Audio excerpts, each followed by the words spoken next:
Pak Prabowo, Bapak selalu dibawa-bawa Hotman dalam postingan dia. Bilang-bilang klien, itu cara yang saya duga untuk mempengaruhi orang supaya takut.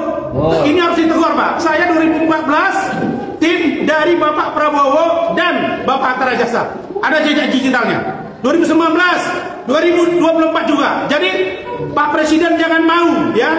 Bapak datang ke pesta diumumkan 3 jam lah ini klien saya itu presiden seluruh rakyat Indonesia. Dan saya akan buktikan bahwa hakim tidak bisa diintervensi karena saya yakin Pak Presiden orang lurus. Kalau jasa kami sama-sama berjasa. Setuju? Kami tidak ingin perkara ini dimasukkan dalam polisi. Ini bukan tawuran. Pakai toga ya. Pakai toga. Tidak ada polisi yang tajam. Polisi itu saya yang pasang badan terus sampai kemarin. Betul.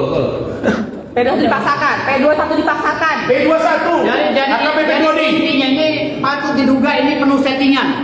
Ya, Mulai P21. karena memang pelapornya Hotman Paris. Bayangkan dari mulai pelaporan di Mabespori, ya kasus remeh-temeh di BAP-nya di Mabespori, bayangkan. Hampir 3 tahun. Hampir 3 tahun. Ya, lalu pengadilan begini rupanya ini. Mencuat-cuat. Ya.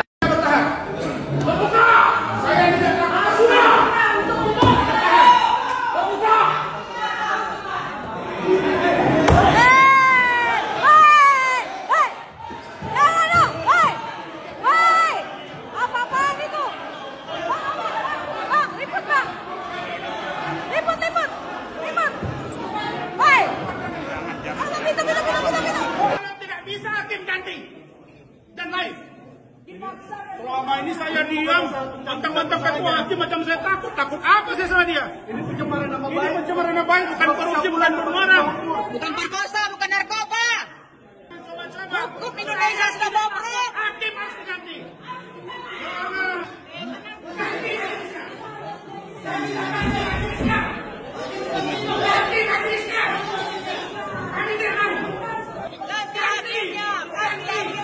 Kalau nggak online, kalau nggak ada online, majelis ganti. Yes. Kalau Live. nggak online, majelis ganti itu aja. Live.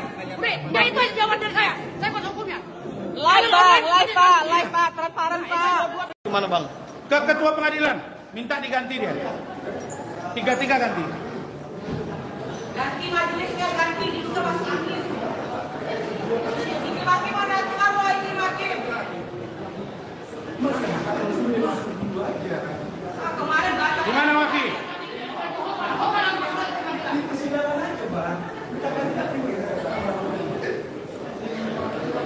Silakan itu hakim.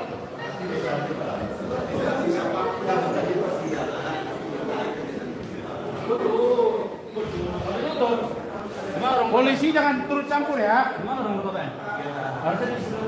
Ruang ketua PN di mana Pak? Ruang ketua PN di mana Pak?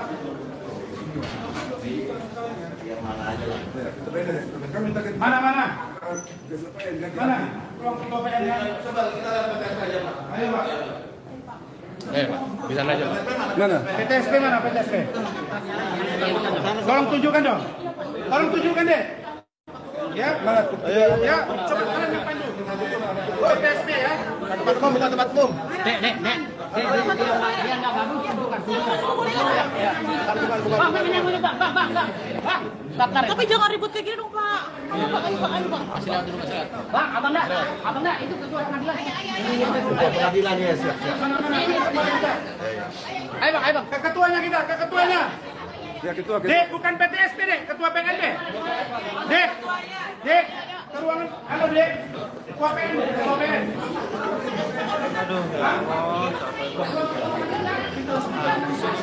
Di mana ruangan ketua PN?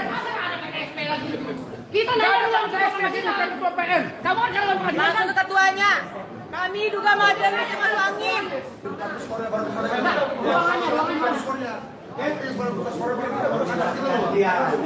Bukan skor minta ganti ini ya, gini udah. Iya. Tadi dulu ya.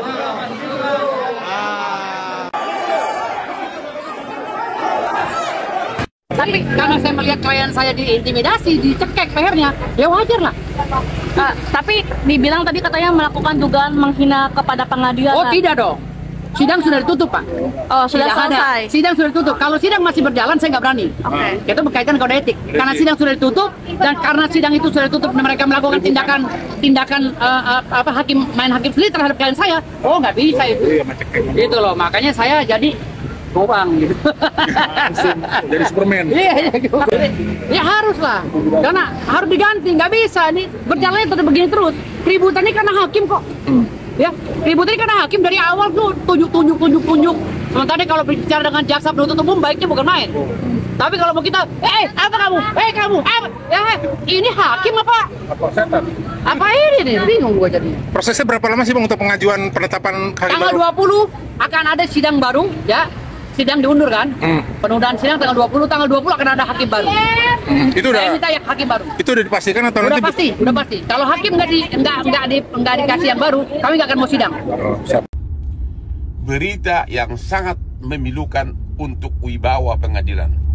Hari ini tanggal 6 Februari 2025 dalam persidangan pidana dengan terdakwa Rasman Nasution di Pengadilan Negeri Jakarta Utara. Persidangan ricuh dan dalam persidangan tersebut tiba-tiba seorang pengacara yang adalah tim kuasa hukum dari Rasman naik ke meja dari tim kuasa hukum dan menginjak-injak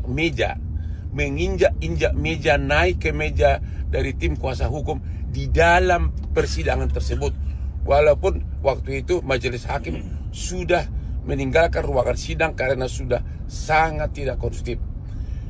Mohon kepada para ahli hukum atau para wartawan bisa menghubungi Dr. Hairul Huda untuk agar dia memberikan opini apakah perbuatan tersebut pidana atau apa. Demikian juga Ketua Mahkamah Agung dan pimpinan pengadilan agar segera melakukan tindakan tegas, termasuk untuk melarang pengacara tersebut bersidang di Pengadilan Indonesia untuk selama-lamanya. Hotman Paris. Perilaku atau tindakan Rasman Arif Nasution di dalam persidangan atas dugaan tindak pidana pencemaran nama baik kepada Hotman Paris tidak mencerminkan dia sebagai pengacara. Dari sini kita melihat ternyata Rasman tidak paham hukum acara. Rasman tidak paham tata tertib persidangan. Pertanyaannya, perbuatan Rasman itu apakah ada konsekuensi hukum? Jelas ada. Hakim harus memutus maksimal. Berarti dalam hal ini 6 tahun penjara harus diputus itu Rasman.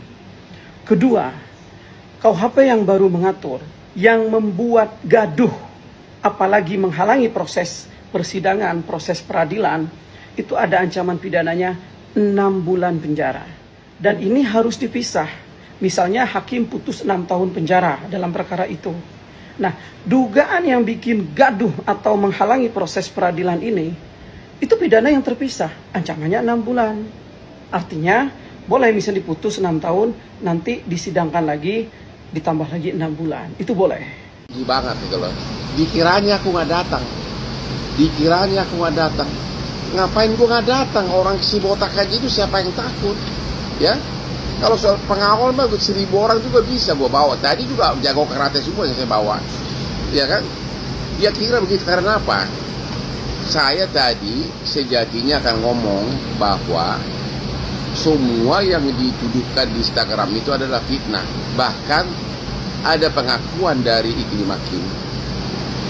Pertama kali Iklim Hakim dihubungi oleh manajernya si Rahmat adalah janjinya iming-iming mau dikasih kerjaan. Agar Iklim Hakim tahu, sesudah dia tahu, sesudah viral ada masalah saya dengan Iklim Hakim, dia berusaha lah masuk sebagai kuasa hukumnya. Karena si botak itu, si Rasman itu dendam banget sama saya karena dikiranya dia dipecat oleh Richard Lee sebagai pengacara. Dan dikiranya gara-gara aku merebut Richard Lee sebagai klien. Dulu kan ingat nggak kasus di Polda. Padahal saya sering viral sama Richard Lee gara-gara aku join skincare. Aku pernah diajak dikasih saham. Bukan Richard Lee itu nggak pernah jadi klien gua sampai hari ini. Adik itu dia dendam terus sama gua. Makanya akhirnya Kim mengaku bahwa dari pertama ketemu, dari mulai kedua pertemu pun sudah di frame gitu, sudah dibuat seolah-olah bahwa diarahkan nanti ada pelecehan seksual, ada gitu-gitu. Dan si Kim sudah membantah semuanya. Dan si Kim juga mengaku dari mulai pertemuan kedua dan sebagainya sudah diiming-iming, dibujuk mau nggak jadi istri ke-8, itu pengakuan pengacaranya. Iya, nah, itu akan saya buka nanti di persidangan semuanya. Jadi dia grogi gitu loh. Dia dengan meja sidang menginjak-injak meja sidang pengacara pakai jubah. Itu adalah pertama kali dalam sejarah pengadilan Indonesia. Dan tadi saya sudah kirim surat pengaduan ke Ketua Mahkamah Agung agar dia yang menginjak-injak meja sidang itu dilarang untuk praktek sebagai pengacara di seluruh wilayah hukum Indonesia. Gitu loh, ya. Bang, tapi tadi awal pemicunya sampai ada huru-hara keributan di pengadilan itu seperti apa sih, Bang? Pemicu awalnya gitu? Pemicu awalnya dia keberatan kalau sidangnya tertutup. Dia melawan hakim, padahal itu kan kewenangan hakim. Kan ya saya nggak tahu, aku juga nggak tahu bahwa bakal sidang tertutup. Jadi kan seluruh pengunjung, karena padahal dia sudah mempersiapkan live TikTok gitu loh, udah disiapkan berbagai live. Ya dia kecewa, dia tidak bisa lagi bergaya gitu kan ya. Padahal aku aja nggak tahu alasan hakim itu banyak masalah asusila ya kan, sehingga perlu tidak boleh diviralkan gitu loh. Jadi sangat logis, dia maksa terus, dia maksa seolah-olah pengadilan yang punya nenek moyang, padahal nenek moyang dia jauh di Sumatera Barat sana gitu loh. Itu loh ya. Itu pemicunya, dia ngotot terus. Bagaimana seorang pengacara sangat kasar begitu, huru-hara di depan persidangan. Bahkan satu pengacaranya naik ke meja, ya, naik ke meja persidangan, menginjak-injak meja dengan memakai jubah advokat. Bang, kalau boleh tahu tadi kan sempat Rasman nyamperin abang tuh di persidangan. Ya itu dia. Mungkin dia ngomong apa sih, Bang? Agak bisik-bisik gitu. Kalau di pikiran saya sih dia seolah-olah mau sodorkan tangan di pina saya, dia mau mukul, ya kan? Saya langsung dengan jurus syek gitu loh, ya. Kayaknya lebih mirip karena berlian gua ke bawah syek gitu langsung.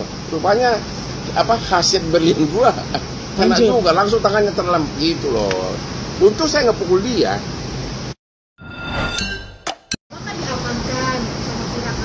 Itu kan tanpa diamankan, itu kan tugas orang pengadilan. Ya, bodyguard gua ada 20 di situ. Ya. Tapi saya suruh tenang. Ya. Abang kok bisa sekalem itu, setenang itu, padahal kan suasana tidak. Karena aku menganggap itu si Rasman itu nggak ancaman. Gue senyum. Waktu dia datang pertama udah bergaya dia, apalah. Ya begitu dia mulai teriak, tahu nggak waktu itu? Gue gini, benar nggak? Lihat gue gitu kan? Untung kan gue bilang gini, cuma kan harus gue penghormati sidang kan. Apakah itu cara abang buat menaikkan? Ya pertama gue nggak takut sama siapapun, apalagi orang kayak dia. Itu orang-orang semua perantau semua. Yang saya sudah duluan maju, apa yang ditakutin? Dia bukan siapa-siapa. Ya, jadi nggak ada yang ditakutin gitu loh. Ya, jadi hanya mulutnya aja yang, tapi sebenarnya dia nggak punya power apapun. Karir juga udah jauh di belakang gue, udah jauh banget gitu loh. Jadi ngapain ditakutin orang kayak gitu? Yang kedua juga saya akan membuka semua bahwa begitu Iklim Hakim bersedia menunjuk dia sebagai kuasanya, langsung nggak usah bayar honor pengacara, tapi kau jadi istri ke-8. Itu pengakuan kuasa hukumnya di berbagai medsos. Itu semua saya ada, itu yang mau saya bongkar tadi. Mungkin dia grogi gitu loh. Ini berarti abang bukti konkret soal omongan itu ya bang ya? Ada semua video, ada di Intens, di mana-mana ada. Itu mau saya buka karena yang punya wewenang punya itu saya gitu loh. Mereka itu kan dari segi karir pengacara zaman saya itu adalah udah kayak anak kecil sama orang dewasa, itu udah jauh di belakang gua gitu loh. Bang, tadi juga Bang Rasman teriak-teriak, saya tidak akan menjadi tersangka. Udah terdakwa dia. Saya tidak akan ditahan, mungkin seperti apa? Ya karena memang ancaman hukumannya di bawah 5 tahun. Jadi memang, tapi dengan kelakuan seperti itu coba bagaimana sikap hakim? Makanya naluri bisnis dia nggak ada. Dengan melakukan itu, kliennya akan menjauh, pengadilan akan menjauhi dia, hakim akan marah semuanya, dan tidak akan mungkin perkara-perkara bahasa. Akhirnya apa? Datangnya ke Hotman semua, Akhirnya apa? Lamborghini gua nambah terus.